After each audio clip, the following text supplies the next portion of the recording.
घने जंगल में गोरी कौवी और कालू कौवा का सुंदर सा घोंसला था। एक दिन तेज हवा का झोंका आया और उनका घोंसला टूटकर बिखर गया। ठंड के मौसम में बिना घर के रहना मुश्किल था। गोरी चिंतित होकर बोली, कालू, अब हम कहाँ जाएंगे? ठंड में कैसे गुजारेंगे? कालू ने गोरी को ढांढस बंधाया। चिंता मत करो, दूसरे जंगल में मेरी जान पहचान की रानो चिड़िया रहती है, कुछ दिन वहीं गुजार लेंगे। गोरी ने अपनी चीजें एक बड़े बैग में डाल ली और दोनों अगले दिन उड़ान भरकर रानो चिड़िया के जंगल की ओर निकल पड़े। रास्ते में थककर वे एक जगह आराम करने रुके। गोरी ने कहा, कालू, मुझे बहुत भूख लगी है, क्या यहाँ कुछ खाने को मिलेगा? कालू ने जवाब दिया, तुम यहीं बैठो और बैग का ध्यान रखो, मैं कुछ खाने की तलाश करता हूँ। कालू उड़कर थोड़ी दूर गया, जहाँ उसने एक बूढ़ी कौवी को दाना ले जाते देखा। उसने लालच में बूढ़ी कौवी को धक्का देकर गिरा दिया और उसका दाना लेकर भाग गया। बूढ़ी कौवी चिल्लाई, दुष्ट कौवा, तुमने ऐसा क्यों किया? लेकिन कालू ने उसकी बात अनसुनी कर दी। वो दाना लेकर गोरी के पास लौटा और गर्व से बोला, देखो, मैं दाना ले आया, अब पेट भरो। गोरी ने दाना खा लिया और फिर दोनों ने आगे उड़ान भरी। शाम तक वे रानो चिड़िया के जंगल पहुंच गए। वहां उन्होंने एक तोते से पूछा, मीठू तोते, रानो चिड़िया का घर कहाँ है? तोता बोला, वो सामने पीपल के पेड़ पर जो छोटा सा घर है, वही रानो चिड़िया का है। वे रानो चिड़िया के घर के दरवाजे पर पहुँचे और दस्तक दी। अंदर से रानो की बेटी गुड़िया बोली, कौन है? मम्मा ने कहा है कि किसी अजनबी के लिए दरवाजा मत खोलना।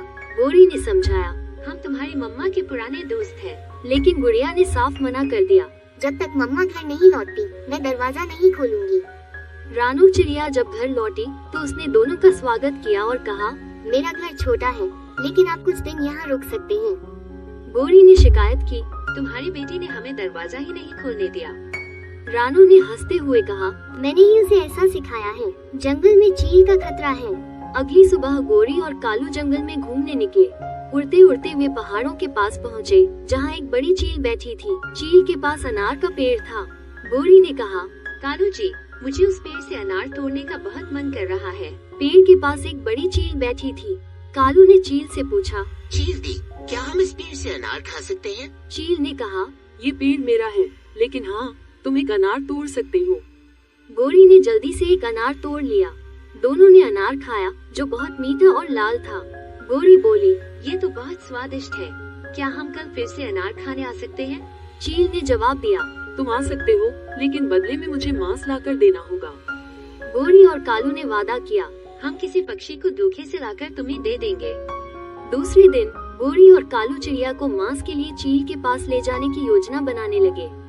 गोरी बोली, कालू जी, अगर हम चील को मांस नहीं देंगे तो वह हमें अनार खाने नहीं देगी। चिड़िया हमारा विश्वास करेगी, हम उसे ही बलि चढ़ा देंगे। कालू चिड़िया के पास गया और झूठ बोलते हुए कहा, चिड़िया बहन, मैंने पहाड़ों के पास बुलबुल को गिरा हुआ देखा है, वो तुम्हें मदद के लिए पुकार रही है। चिड़िया जल्दी से बोली, कबीर भैया, चलो, हमें उसकी मदद करनी चाहिए। चिड़िया कालू के साथ चलने लगी, लेकिन तोता जो पास ही था ये सब सुन रहा था। तोता भागा और चिड़िया को चेतावनी दी, रानो रुको, ये कौवा तुम्हें धोखे से चील के पास ले जा रहा है। अगर तुम गई तो चील तुम्हें खा जाएगी। चिड़िया डर गई और बोली, तोता मेरा दोस्त है, वो झूठ नहीं बोलता। तोता चिड़िया को रास्ते में ही वापस ले आया। शाम तक कालू नहीं लौटा तो गोरी ने चील से कहा, नदी, मैं कालू को देखने जाती हूँ, ना जाने वो कहाँ रह गया। चील ने हंसते हुए कहा, अगर तुम मुझे मांस देना चाहती हो तो क्यों ना मैं तुम्हें ही खा लूं। चील ने गोरी को पकड़ लिया और उसे खा गई। लालच का यही नतीजा होता है, जो जैसा करेगा वैसा भरेगा। अच्छी सोच रखने वाले को हमेशा अच्छा मिलता है और बुरी सोच रखने वाले को बुरा। इसलिए हमेशा अपनी सोच अच्छी रखें और दूसरों का भला करें। एक दफा का जिक्र है कि एक खूबसूरत जंगल में एक छोटी सी चिड़िया रानो चिड़िया रहती थी। रानो की हाल ही में तनु नामी एक प्यारी और ख्याल रखने वाली चिड़िया से शादी हुई थी। रानो, मेरा लंच बॉक्स कहाँ? मुझे देर हो रही है। रानो फौरन दौड़कर लंच बॉक्स लेकर आई। तुम हमेशा जल्दी में रहते हो, उसने मुस्कुराते हुए कहा। तनु हंसा, जल्दी से रानो को एक बोसा दिया, वह काम के लिए उड़ गया। जैसे ही तनु गया, रानो की सास ने जोर से कमरे से आवाज दी, रानो फौरन यहाँ आओ। रानो फौरन आई और अदब से बोली, जी माँ। बूढ़ी चिड़िया ने कहा, ध्यान से सुनो, दिवाली करीब है और रवायत के मुताबिक बहू के घर वालों को तोहफे भेजने होते हैं। ये लो, इस फहरिस्त में जो चीजें हैं तुम्हारे घर वालों को भेजनी होंगी। एक चीज भी कम हुई तो तुम्हारी खैर में ही। रानो ने फहरिस्त देखी और उसका दिल डूब गया। ये लंबी फहरिस्त महंगी चीजों से भरी हुई थी जो वो जानती थी उसकी माँ अफोर्ड नहीं कर सकेगी। माँ, ये बहुत ज्यादा है। मेरे घर वाले बहुत गरीब हैं, वो ये सब कुछ नहीं भेज सकेंगे, रानो ने घबराते हुए कहा। इसकी सास ने गुस्से से कहा, ये तुम्हारा मसला है, तुम्हें कुछ भी करके ये सब लाना होगा, वरना तुम्हारी खैर में ही। रानो बोझल दिल के साथ अपने वालिदैन के घोंसले की तरफ उड़ गई। ओ रानो, ये तो बहुत ज्यादा है, हम ये सब कुछ कैसे अफोर्ड कर सकते हैं? इसने पूछा। मुझे मालूम है माँ, लेकिन वो मुझे बगैर इसके घर वापस नहीं जाने देंगे, रानो ने दुख से कहा। रानो की माँ ने अपनी इस्तेताअत के मुताबिक बाजार से चंद चीजें खरीदे और रानो के ससुराल पहुंचा दे। लेकिन जब इसकी सास ने वो छूटे तोहफे देखे तो वो गुस्से से आग बबूला हो गई। ये क्या है? क्या मैं ये दिखाकर लोगों को मुंह दिखाऊंगी? उसने तंजिया अंदाज में कहा। रानो ने दुख के साथ अपनी माँ को घर छोड़ते हुए देखा, आंखों में आंसू लिए। अगले चंद दिनों में रानो की जिंदगी और मुश्किल हो गई। इसकी सास और नंद सोनी हर वक्त उसे तंग करने और उसकी तजलील करने का कोई मौका नहीं छोड़ती थी। एक दिन सोनी ने एक साजिश तैयार की। वो रानो को दरिया के किनारे ले गई और कहा, भाभी, यहाँ एक रवायत है कि अगर दिवाली से पहले अपने अक्स को दरिया के पानी में देखो तो तुम्हारे शौहर की उम्र लंबी हो जाती है और वो खुश रहते हैं। भूली रानो ने इस पर एतबार कर लिया और दरिया के पानी में अपना अक्स देखने के लिए झुक गई। लेकिन जैसे ही वो झुकी, सोनी और उसकी सास ने इसे धक्का दिया और उसे दबोने की कोशिश की। रानो ने मदद के लिए चीखना शुरू कर दिया, लेकिन खुशकिस्मती से करीब ही कुछ परिंदे जो ये सब कुछ देख रहे थे दौड़कर आए और रानो को पानी से निकाला। वो कांप रही थी लेकिन जिंदा बच गई। ये खबर जंगल में जंगल की आग की तरह फैल गई और जब तनु को इस हादसे का इल्म हुआ तो वो शदीद गुस्से में आ गया। इसने अपनी माँ और बहन का सामना किया। तुम लोग ऐसा कैसे कर सकते हो? रानो ने हमेशा सबका ख्याल रखा और तुमने इसके साथ ये किया, तनु ने गुस्से से कहा। तनु के गुस्से को देखकर उसकी माँ और बहन फौरन रानो के कदमों में गिर गई और मुआफी मांगने लगे।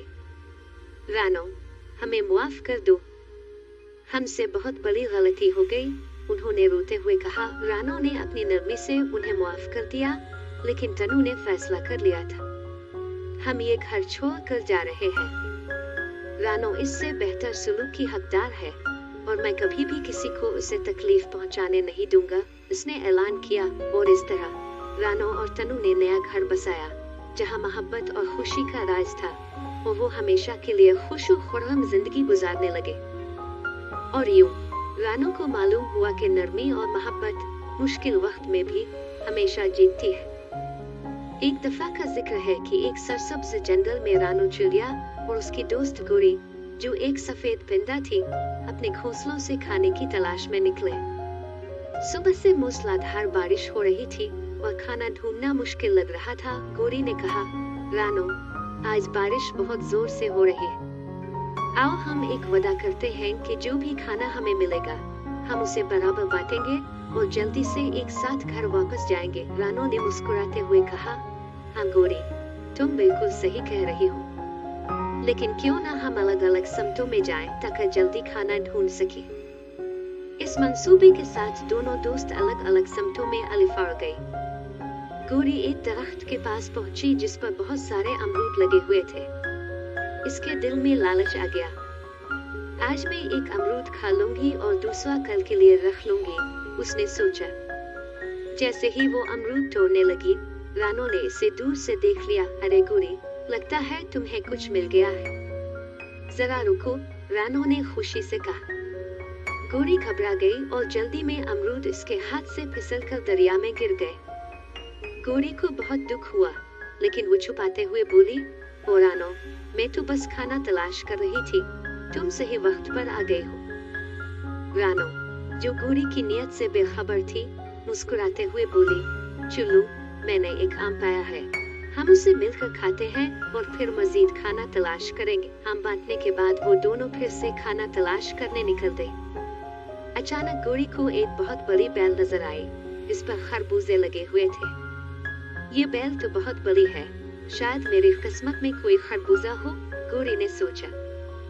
जैसे ही इसने खरबूजा पाया, रानो वहां पहुंच गई। अरे गौरी, तुमने तो बहुत अच्छा खरबूजा ढूंढा है। अब हमारे पास बहुत सा खाना है और हम खुशी से घर जा सकते हैं, रानो ने कहा। लेकिन गौरी पर लालच का गलबा था। नहीं रानो, ये खरबूजा मैंने खुद ढूंढा है, मैं उसे अकेले ही घर ले जाऊंगी, गौरी ने बदतमीजी से कहा और खरबूजा लेकर उड़ गई। रानो को बहुत मायूसी हुई। गौरी कभी नहीं सुधरेगी, उसने सोचा। मैंने अपना आम इसके साथ बांटा और उसने खरबूजा लेकर मुझे छोड़ दिया। रानो ने हिम्मत नहीं हारी और खाना तलाश करती रही। जल्द ही इसे एक सेब मिला जो पत्ते में छुपा हुआ था। ये मेरे लिए काफी होगा, उसने सोचा और घर वापस जाने लगी। रास्ते में रानो की नजर एक बूढ़ी चिड़िया पर पड़ी जो उदास बैठी हुई थी। माँ जी, आप यहाँ इस बारिश में क्यों बैठी हैं? आप किसी का इंतजार कर रही हैं? रानो ने पूछा। बूढ़ी चिड़िया ने कहा, बेटी, मेरा कोई नहीं है। मैं 2 दिन से भूखी हूँ और बहुत से परिंदों से खाना मांगा, लेकिन सब अपनी अपनी फिक्र में है और कोई मुझे कुछ देने को तैयार नहीं। रानो का दिल भर आया। माँ जी, ये ले, ये सेब आप खा ले, मैं दोबारा खाना तलाश कर लूंगी।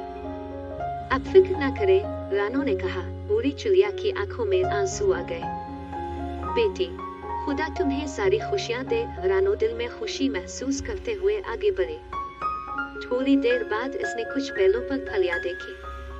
उन्हें इकट्ठा करके वापस जाने ही वाली थी कि इसे एक और बूढ़ी चिड़िया की आवाज सुनाई दी। वो भी एक दरख्त पर बैठी हुई थी। माँ जी, क्या आपको भूख लगी है? रानो ने पूछा। नहीं बेटी, मेरे पास बहुत दौलत है, लेकिन मैं इस बुढ़ापे में इतनी कमजोर हूँ कि अपने घर तक नहीं जा सकती। क्या तुम मुझे मेरे घर तक छोड़ दोगी? बूढ़ी चिड़िया ने दरखास्त की। रानो ने फौरन मदद की और बूढ़ी चिड़िया को इसके घर तक पहुँचा दिया। बूढ़ी चिड़िया ने कहा, बेटी, ये जादुई हांडी ले जाओ, इससे जो भी मांगोगी वो तुम्हें मिलेगा। तुम बहुत नेक दिल हो और ये तुम्हारा हक है। रानो बहुत खुश हुई और शुक्रिया अदा करते हुए घर लौट आई। जब वो घर पहुंची तो इसके बच्चे भूख से परेशान थे। माँ, आप इतनी देर क्यों लगा दी? हमें बहुत भूख लगी है, बच्चों ने कहा। रानो ने जादुई हांडी सामने रखी और कहा, हे जादुई हांडी, मेरे बच्चों के लिए खाना दे दो। और फौरन हांडी मजेदार खानों से भर गई।